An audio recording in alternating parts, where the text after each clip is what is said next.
All right, what is up, everybody? Probably not going to go quite as long this time because I do have a few things I need to do this evening. But I did want to record one more while I was on a roll and while it was on my mind. Um,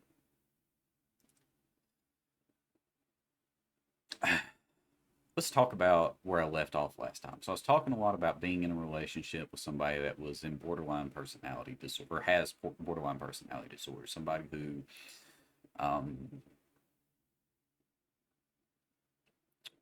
I was with for a long time, somebody asked to marry me, somebody who ultimately cheated on me, betrayed my trust.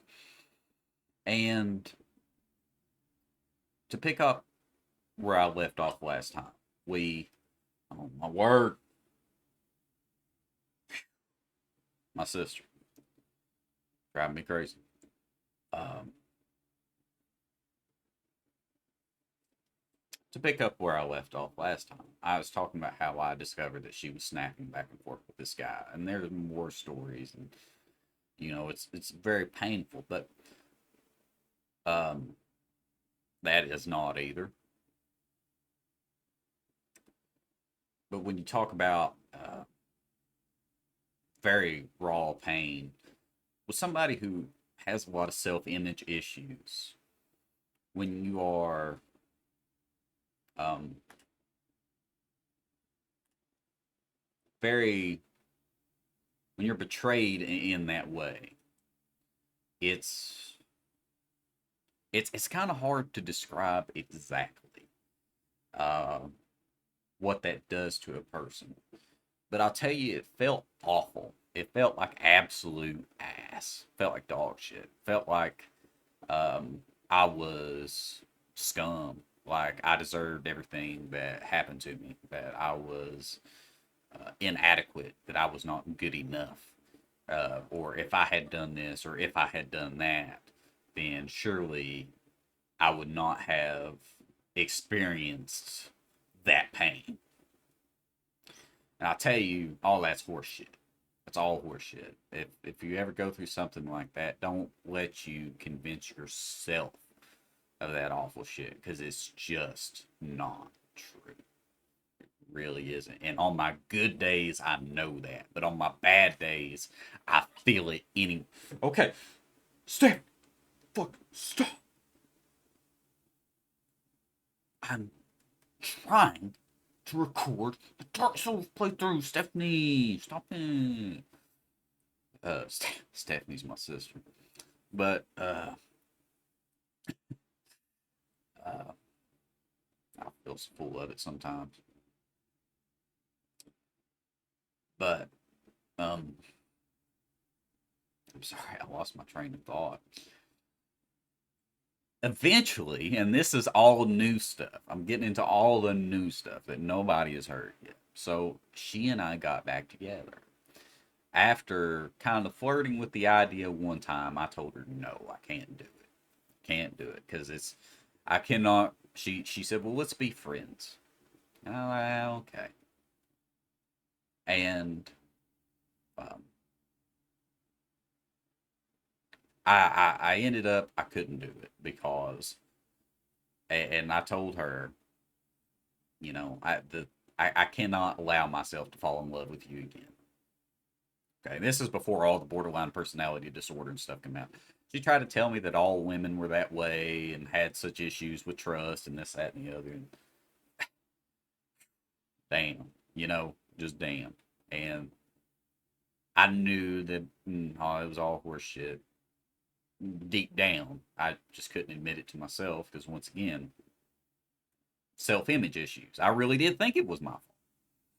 The majority of the time, I thought I deserved everything that was coming my way. And but when we started talking again, she said, "Well, I found out I have borderline personality disorder," and uh, she said that's given me a lot of power to combat it, and I know that it's not your fault because there'd be times where she'd get really mad, and I'm talking super mad, like yelling, screaming, saying horrible shit, mad, and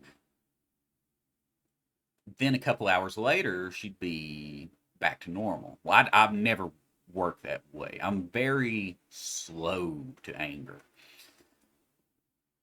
And so, and when I get angry, I get extremely angry, and I'm angry for quite some time. My feelings have to be hurt pretty bad.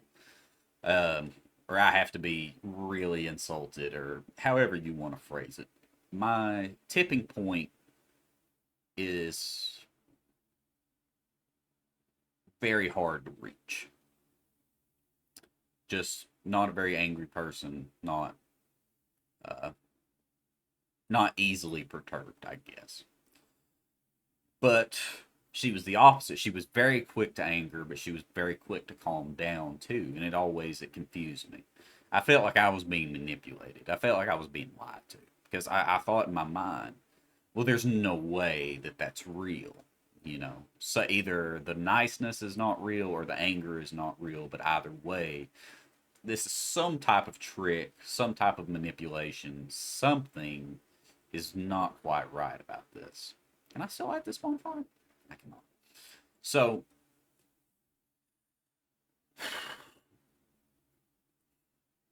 when she's like, well, I have borderline personality disorder. Well, first, I had to Google it because I'd never heard of that shit before. And I started crying when I was reading about it because I was like, this is exactly what I have experienced all the time. All the time. And I felt like I was fucking crazy. I felt so isolated. I felt so weird. I felt so wrong. And that whole time, I thought to myself, there's an explanation for this now. It's not all in my head. I'm not as bad as I thought that I was. But so she said, well, now that I know what I'm fighting, and I have a better idea on how to calm down when I'm triggered, and I have a better idea on, uh,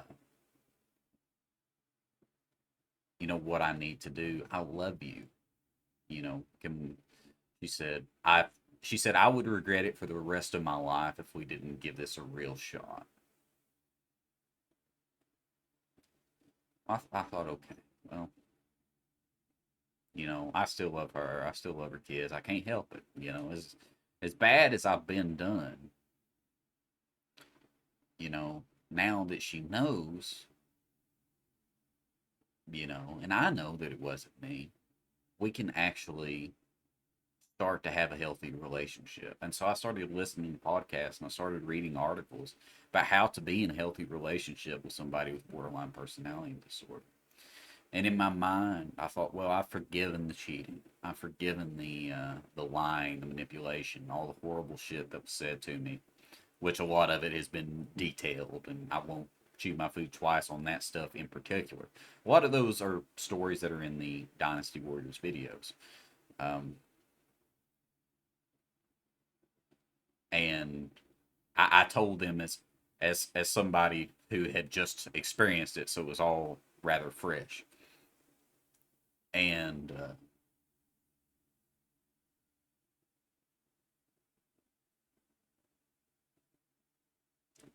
I as always, I encourage you to check those videos out. Um, Damn, hit the lava. Dodged the wrong way on that one.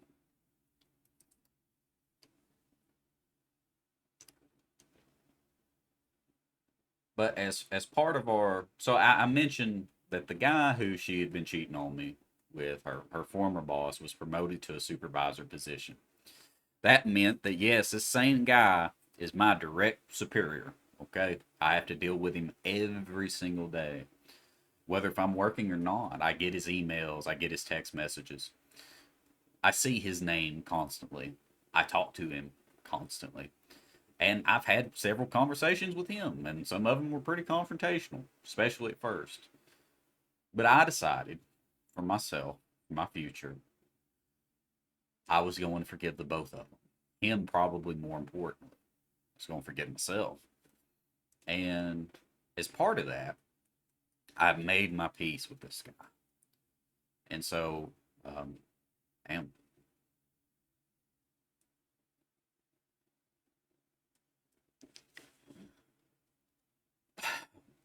one of my problems is when I'm at work, I very seldom take breaks and stuff like I'm supposed to. I'm on my feet for hours and hours at a time, working really, really hard for hours and hours at a time.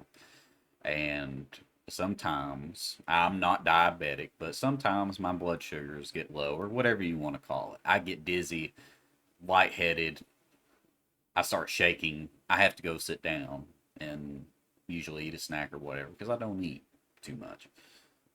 Even though I don't look it, uh, my problem has always been eating the wrong things and gorging when I do eat. But uh, I guess we might as well go ahead and kill Ceaseless while we're here. Get some souls.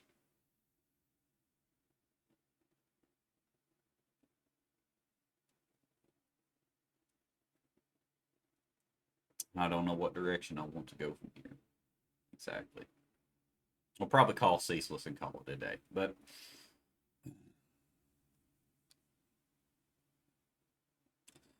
we had one conversation where he had come by and he was like, "Are you okay?" I said, "Yeah, I'm okay." I said, "I'm just getting wore out." He said, he said, "You're doing a good job. You look good." He said, "Just go and sit down and rest." He he said, "You're being too hard on yourself." And when I was texting my girl, I told her about that conversation. I said, even he said, I was working too hard. And he's the big boss, right? He's the supervisor. And she sent me back a message. She said, "Well, please don't take this the wrong way, but can we just not talk about him anymore?" This guy's both of our bosses. And when he got promoted, I was so upset. I sat in my car. I got the text message and I sat in my car and I cried and cried and cried. Um, I had applied for the position too. I had a really good interview. I thought anybody but him and I'll be okay. Anybody but him, I'll be okay. Situation where it pretty much already had been decided it was going to be him. And I allowed hope into my heart and I was crushed anyway. So, damn, right? Okay. So, and I quit and everything. And I was talked into staying, but just to give you an idea on where my head is right. And she said, "Well, let's just not talk about him anymore, okay?" It made me furious. And this is the part that I'm all trying to tie it in, right? All trying to tie it in here. It made me furious because in that moment, I thought to myself, you cheated on me with this guy. Almost cost me my high paying salary position because I almost had to quit over this guy being my fucking boss, having to deal with the shame of the woman who cheated on me, the guy she cheated on me with. He is my superior. Okay, that's a problem I have to deal with. And everything, all my struggles, everything I've gone through to make my peace and deal with this guy, and you're going to tell me, let's just not talk about him anymore. That's my mind. Okay? Now you say, oh, well, you've gone too far, or that's a reach, or whatever, and it may be. It may be. And that's, either way, it's not healthy thinking. But in my mind, I got furious, and oh boy, I laid into her. I laid into her. But not at first. I read it and then didn't say anything. Then she hit me back with, I guess while I finish the story, I'll make my way back to Firelink Shrine. Um, but in my mind, I was thinking, how dare you tell me who I can and can't talk about after what you've done to me with this person?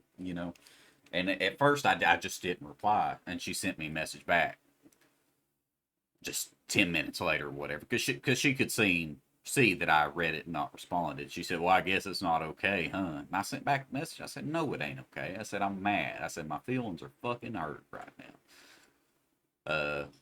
And that's all I said. And she said, "Well, I don't really understand, but I'm open to learning why." And so I told her exactly what I said just now. Exactly what I said just now. And she tried to tell me, "Oh no, I'm wrong. I just don't like to talk about supervisors." And I didn't like to talk about the old supervisor, and this has nothing to do with that, and they're totally not related. And in my mind, I thought, that's a fucking lie. But this is how it all ties back in together.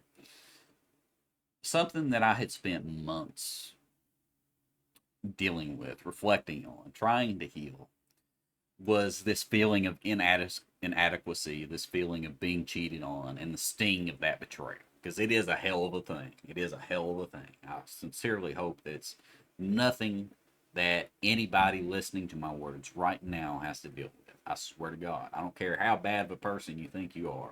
That is some pain. Being betrayed by somebody that you love, somebody that you asked to marry you. Perhaps it is somebody you're married to. Somebody that you've given all of your darkest secrets over to, somebody that you've moved in with, all that, right? It fucking sucks. So, with that being said, uh, it it it did more damage in here than I thought it had. So, in the last episode, I started talking about therapy. I think there's some things in life that it does not matter how much time passes or how much self reflection you put into it or how much happiness you find elsewhere. There are some things in life that hurt you so bad, so deeply, that you literally need outside help to deal with. Okay?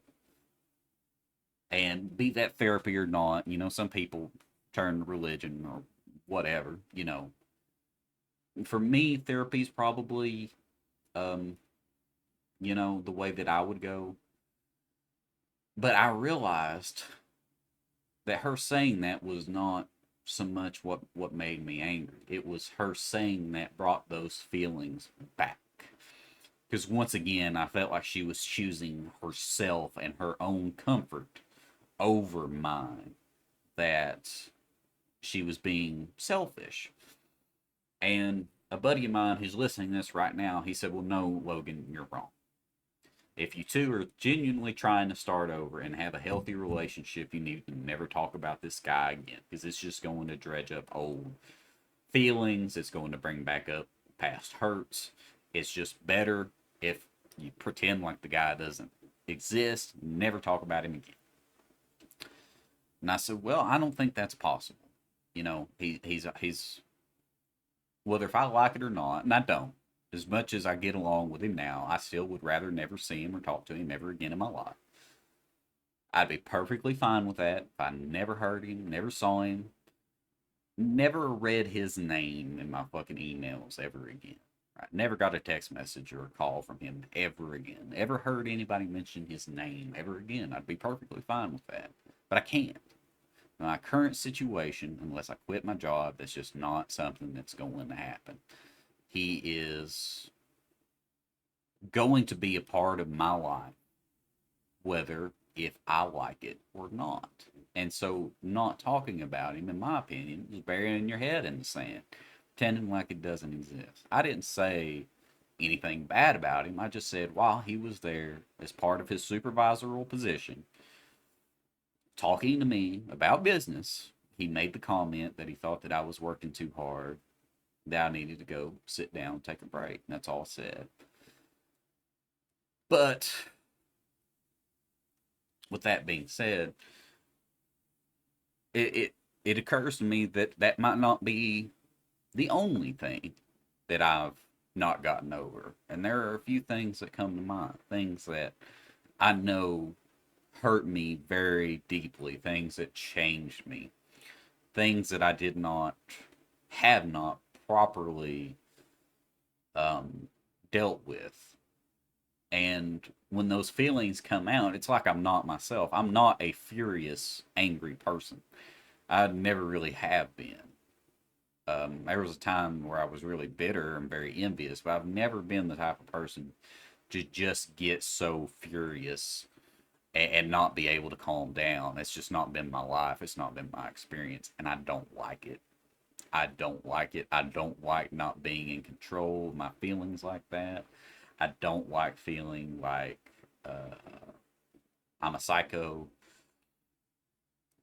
And those feelings are overwhelming, during those episodes. And I want to make them as few and far between as possible. And I know that the only way that I'm really capable of making that happen is if I take that trauma, these bad experiences, my bad perceptions, my bad feelings, all of those, right? However you want to phrase it, however you consider it, whoever's fault it is, it doesn't matter. My reality is the same. My having to deal with it is the same.